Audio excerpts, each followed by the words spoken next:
That's just what we do. The fact is the fact. Rick, he gave you this gun for a reason. You get him to tell me where my son is, and I kill him.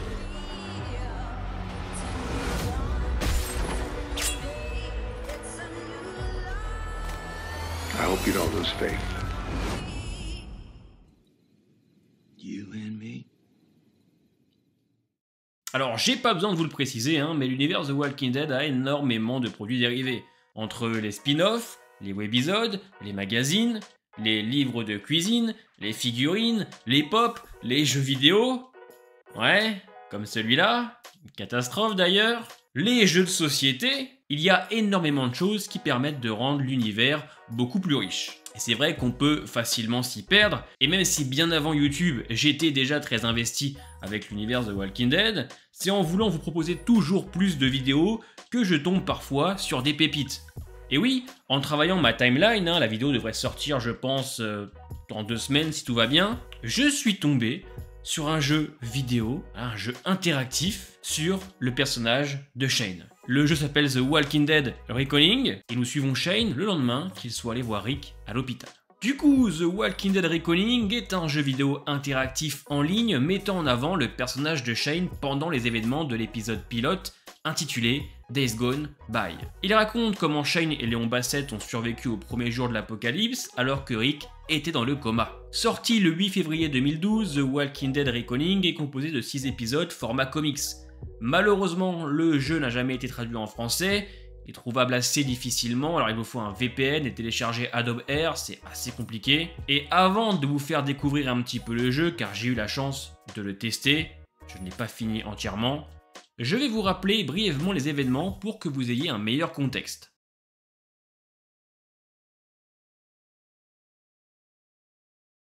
Alors que Rick et Shane discutent des différences entre hommes et femmes, tout en mangeant des burgers, un appel radio signale la présence de 2 suspects armés se déplaçant à grande vitesse en voiture.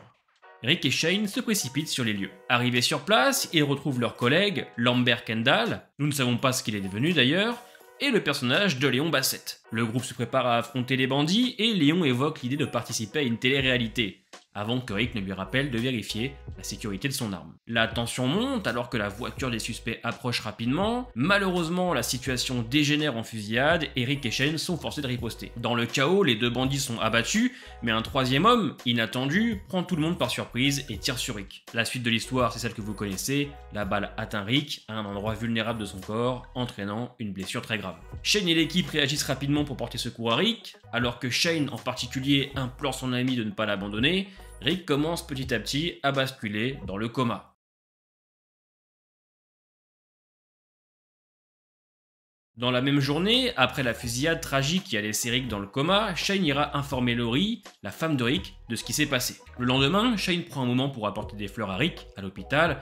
Ce geste montre son attachement à son ami, ainsi que sa préoccupation pour sa santé et sa survie. C'est ainsi que débute sa petite histoire dans The Walking Dead Reckoning, dans un monde qui commence petit à petit à voir des morts revenir à la vie. L'épidémie a frappé, mais personne ne le sait encore. On va donc incarner Shane. Alors c'est un petit jeu à choix.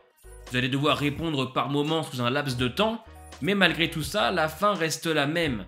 Shane part sauver Carl et Laurie, et Léon Bassett mourra. On peut l'apercevoir dans l'épisode 1 de la saison 1. C'est le rôdeur que Rick abat derrière la grille. Alors je vais vous raconter un peu ce qu'il se passe dans ce premier chapitre, pour que vous ayez une idée de ce à quoi ressemble le jeu. Le chapitre débute par une conversation entre Shane et Léon Bassett. Léon mentionne qu'il a arrêté un homme nommé Rob Spanner, à un endroit nommé The Rusty Eye. Il demande à Shane ce qu'il devrait faire avec Rob, soit l'emmener en prison, soit le laisser partir. Une femme appelée Madame Hiller se plaint d'avoir été agressée par un adolescent. Shane se voit offrir plusieurs options. Vérifier si elle est blessée, lui demander ce qu'elle sait sur les Tyler, ou lui demander de s'éloigner. Bien évidemment, ça c'est au joueur de répondre. Si Shane choisit de lui demander, Madame Hiller révèle avoir entendu des bruits forts et des cris provenant de la maison de la famille Tyler, et c'est à ce moment-là que Shane peut décider de protéger Madame Hiller ou de lui dire de s'éloigner. Par la suite, Shane décide d'entrer précipitamment dans la maison des Tyler.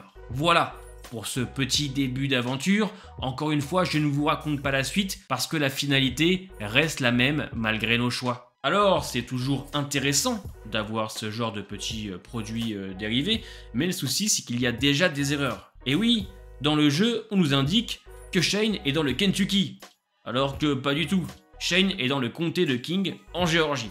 Donc à partir de là, il y a déjà des problèmes au niveau des endroits, c'est assez incohérent par rapport à ce qui se passe en début de saison 1, donc c'est toujours compliqué d'installer ça dans une timeline. Alors oui, il y a bien le personnage de Léon Bassett qu'on peut apercevoir ici, vous l'avez vu plusieurs fois dans la vidéo. Rick en a déjà parlé, donc là-dessus, ok. Mais c'est vrai qu'il est compliqué de se dire, est-ce que ça s'est réellement passé? Est-ce que c'est canon ou pas? Donc, c'est à vous de choisir. D'ailleurs, honnêtement, ceux qui vont faire le jeu, vous allez voir, c'est quand même assez compliqué puisqu'il a plus de 10 ans et il était trouvable seulement sur Internet. Et en plus de ça, malgré nos choix, qu'on sauve 2 ou 3 personnages dans le jeu, la finalité, elle reste la même. Shane, il va récupérer Laurie et Carl et Léon Bassett va mourir. Donc, c'est vraiment un bonus, du plus. C'est sorti, je pense, pour faire patienter un petit peu les gens entre la saison 1 et 2. Il y avait aussi à l'époque énormément de scènes coupées. Exemple, rappelez-vous en saison 1, le groupe sur lequel tombe Rick qui s'occupait des personnes âgées. Eh ben, on apprend dans une scène coupée que tout a été détruit quand ils reviennent sur les lieux. Donc, toujours un petit peu compliqué de se situer. Et c'est vrai que même quand on fait l'effort de vouloir proposer des jeux ou autres, histoire de rendre le lore plus riche, on se trompe sur les endroits, on se trompe sur les lieux. Donc, voilà, hein, tout ça pour vous prévenir qu'il existait un petit jeu sur Shane. Je me suis dit, putain, propose-leur une petite vidéo comme ça, histoire qu'ils apprennent des petites choses. C'est pas la vidéo, effectivement, la plus importante de la chaîne, mais il me semblait intéressant de vous en parler. C'est toujours trop cool de savoir qu'il y a des petits jeux comme ça, par-ci, par-là, où on peut incarner Shane les premières heures de l'Apocalypse, quoi. Je vais faire en sorte de vous mettre un lien en commentaire, si jamais ça vous intéresse de le tester, et vous me direz en commentaire ce que vous en avez pensé. En tout cas, le style comics est très cool. John Berthold a prêté ses traits pour que ce soit beaucoup plus vrai. Dites-moi en commentaire ce que vous pensez de ce genre d'idée. Est-ce qu'il serait intéressant d'en avoir aussi, par exemple, entre les saisons 8, 9, 10, etc., qu'on puisse y jouer directement sur Internet, et qu'on, voilà, on étoffe un petit peu l'univers The Walking Dead.